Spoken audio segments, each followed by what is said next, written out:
ರಾಜ್ಯದಲ್ಲಿ ಅಥವಾ ನಮ್ಮ ಇಡೀ ಭಾರತ ದೇಶದಲ್ಲಿ ಅವ್ರದೇ ವಿಶೇಷತೆ ಏನಂದರೆ ಅವರು ಹೆಣ್ಮಕ್ಳಿಗೆ ಬಳೆ ತೊಟ್ಟು ಆರಿಸಿ ಹೋಗುವಂಥ ಒಂದು ಸಂಸ್ಕಾರನ ಬೆಳೆಸಿ ನಮಗೆ ಉಡುಗೊರೆಯಾಗಿ ಕೊಟ್ಬಿಟ್ಟು ಹೋಗಿರೋವಂಥದ್ದನ್ನು ಅದನ್ನು ಇತ್ತೀಚಿನ ದಿನಗಳಲ್ಲಿ ನಾವು ಕಡಿಮೆ ಆಗಿದ್ವಿ. ಈ ದಿನಗಳಲ್ಲಿ ಮತ್ತೆ ಇವರೆಲ್ಲರೂ ಸೇರಿ ಅದನ್ನು ಮತ್ತೆ ಆ ಸಂಪ್ರದಾಯನ ಕಾಪಾಡ್ಕೊಂಡು ಹೋಗುವಂಥ ಅವಶ್ಯಕತೆ ಇದೆ ಅಂತ ತಿಳ್ಕೊಂಡು ಅದನ್ನು ನೆರವೇರಿಸ್ತಾ ಬರ್ತಾ ಇದ್ದಾರೆ. ಅದಕ್ಕೆ ಅದನ್ನು ಯಾರು ಜವಾಬ್ದಾರಿಯಿಂದ ನೆರವೇರಿಸುವಂಥ ಪ್ರಯತ್ನದಲ್ಲಿದ್ದಾರೆ ಅವ್ರಿಗೆ ಒಳ್ಳೆಯದಾಗಲಿ ಅಂತ ಹೇಳ್ತಾ, ಇದು ತಾತಯ್ಯನವರ ಕನಸಾಗಿತ್ತು. ಪ್ರತಿಯೊಂದು ಹೆಣ್ಮಗುನೂ ಕೂರಿಸಿ ಅವ್ರ ಕಷ್ಟ ಸುಖ ಮಾತಾಡಿ ಪದ ಹೇಳಿ ಪದದಲ್ಲೇ ಎಲ್ಲ ಜೀವನದ ಸಾರಾಂಶನ ಹೇಳಿ ಮಕ್ಕಳಲ್ಲಿ ಹೇಳ್ತಾ ಇದ್ದಂಥ ಆ ಒಂದು ದಿವ್ಯ ಸಂದೇಶ ಅವರಲ್ಲಿತ್ತು. ಆ ರೀತಿಯೇ ಬೆಳೆದು ಬಂದಿರೋವಂಥದ್ದು ಅವ್ರ ಸಂದೇಶನೇ ಅದರಲ್ಲಿದೆ. ಈಗಲೂ ಕೂಡ ಒಂದು 100 ವರ್ಷಗಳ ಹಿಂದೆ ಇವ್ರದ್ದೆಲ್ಲ ಚರಿತ್ರೆ ನೋಡಿದಾಗ ಪ್ರತಿಯೊಂದು ಹೆಣ್ಮಗುನೂ ಕೂಡ ಕಾಲಜ್ಞಾನದ ಕೈವಾರ ತಾತಯ್ಯನ ಹತ್ರ ಹೋಗೋವಂಥದ್ದು, ಅಲ್ಲಿ ಬಳೆ ಹಾಕ್ಸ್ಕೊಳ್ಳೋವಂಥದ್ದು, ಆ ಸಾನ್ನಿಧ್ಯದಲ್ಲಿ ಆ ದೇವ್ರನ್ನ ಭಜನೆಗಳ ಮುಖಾಂತರ ಅವ್ರನ್ನ ಮೈ ಮರೆಯುವಂಥ ಒಂದು ಸಂಪ್ರದಾಯ ನಮ್ಮಲ್ಲಿ ಉಳಿಸಿದ್ರು. ಅದು ನಶಿಸಿ ಹೋಗಲಿಕ್ಕೆ ಅವಕಾಶ ಮಾಡದೆ ಇವತ್ತು ಮತ್ತೆ ನಾವು ಎಚ್ಚೆತ್ಕೊಂಡು ಇವತ್ತು ಎಲ್ಲರೂ ಸೇರಿದ್ದೀವಿ ಅಂದರೆ ಅದೇ ಒಂದು ಶುಭ ಸಂಕಲ್ಪ. ಎಲ್ಲರೂ ಹಾರೈಸಿ ಮಾಡ್ತಾ ಇದ್ದಾರೆ. ಅದಕ್ಕೆ ನಾನು ಅವ್ರಿಗೆ ಶುಭ ಕೋರ್ತಾ ಇದ್ದೀನಿ. ಕಾಲಜ್ಞಾನ ತಾತಯ್ಯನವ್ರನ್ನ ನೆಂದಿದ್ದಾರೆ. ಈ ಭಾಗದಲ್ಲೆಲ್ಲ ರೈತರಿಗೆ ಆ ತಾತನ್ನ ನಾವು ನೋಡಿಲ್ಲ, ನೆನೆಯೋ ಅಂಥ ಎಷ್ಟೋ ಗುಣಗಳು ಅವರಲ್ಲಿ ಇದ್ದಾವೆ. ಅವರು ಅಷ್ಟು ಸರಳವಾಗಿದ್ದರು. ಕಷ್ಟ ಏನೇ ಇದ್ದರೂ ಒಬ್ಬರಿಗೆ ತೋರಿಸ್ದೆ ಎಲ್ಲ ಹೆಣ್ಮಕ್ಳಿಗೆ ಒಂದು ಪದ ಹಾಡಿ ಜೀವನದ ಒಂದು ಒಳ್ಳೆಯದು ಕೆಟ್ಟದ್ದನ್ನು ಹಾಡು ಮುಖಾಂತರ ಹಾಡಿ ಹೆಣ್ಮಕ್ಳಿಗೆ ಕಷ್ಟ ಸುಖಕ್ಕೆ ಒಳ್ಳೆಯದು ಅಂತ ಆಶೀರ್ವಾದ ಮಾಡಿ ಬಳೆ ಹಾಕ್ತಾರೆ. ನಮ್ಮ ಮನಸ್ಸು ನೋಡಿ ಎಲ್ಲಾದರೂ ಹೋದರೆ ಆ ಬಳೆ ಹಾಕುವಂಥ ಒಂದು ಸಂಪ್ರದಾಯ ಎಲ್ಲರ ಮನಸ್ಸನ್ನು ಮುಟ್ಟುತ್ತೆ ಅಂತ ಒಂದು ಸಂಸ್ಕಾರನ ಬೆಳೆಸಿದ್ದಾರೆ. ನಾವು ಅದನ್ನು ಕಾಪಾಡಿಕೊಂಡು ಹೋಗ್ತೀವಿ.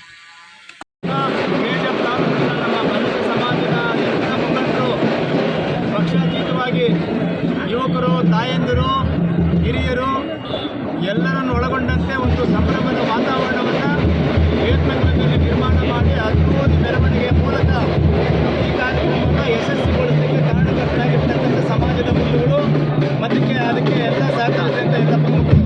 ಈ ಕಾರ್ಯಕ್ರಮಕ್ಕೆ ನಮ್ಮ ಹೆಚ್ಚಿನ ಲೋಕಸಭಾ ಸದಸ್ಯರಾದಂಥ ಮಲ್ಲೇಶ್ವರಂ ಅವರು, ನಮ್ಮ ಹಿರಿಯರಾದಂಥ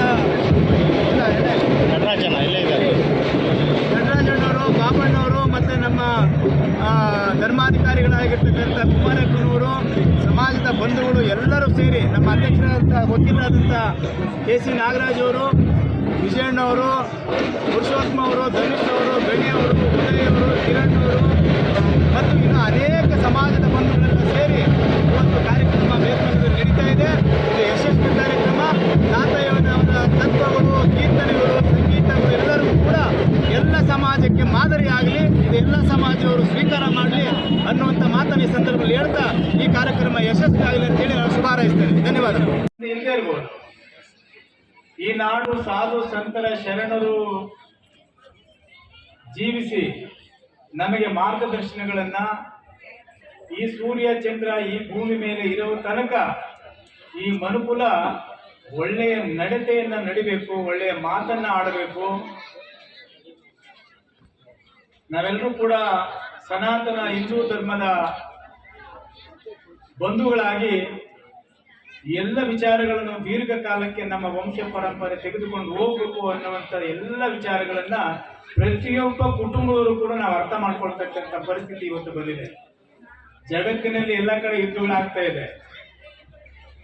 ದಿನ ಬೆಳಗಾದ್ರೆ ಟಿವಿ ಆನ್ ಮಾಡಿದ್ರೆ ಸಾಕು, ಅದು ಯಾವುದೇ ಚಾನೆಲ್ ಇರ್ಬೋದು. ಮೊದಲು ಸೀರಿಯಲ್ಗಳು ಬರ್ತಾ ಇತ್ತು, ಈಗ ಯುದ್ಧ ಬರ್ತಾ ಇದೆ. ಆದ್ರೆ ಭಾರತ ದೇಶ ಬಹಳ ಸಮೃದ್ಧವಾಗಿದೆ. ಭಾರತ ಅನ್ನುವಂಥದ್ದೇ ಆ ಮಾತನ್ನ ನಮ್ಮ ನಾಲಿಗೆ ಮೇಲೆ ಉಚ್ಚಾರಣೆ ಮಾಡುವಂಥದ್ದೇ ಬಹಳ ಖುಷಿ, ಸಂತೋಷ. ನಮಗೆ ನಮ್ಮ ದೇಶದ ಬಗ್ಗೆ ಮಾತನಾಡಲಿಕ್ಕೆ ಬಹಳ ಹೆಮ್ಮೆ ಇದೆ. ಆ ಒಂದು ಒಳ್ಳೆಯ ವಾತಾವರಣ ನಿರ್ಮಾಣ ಮಾಡುವಂತ ನಮ್ಮ ನೇತಾರ, ನಮ್ಮ ದೇಶದ ಪ್ರಧಾನಮಂತ್ರಿಗಳು ನಮ್ಮನ್ನ ಕಾಯ್ತಾ ಇದ್ದಾರೆ ಒಬ್ಬ ಕಾಯಕನಾಗಿ. ಹಾಗಾಗಿ ನಾವು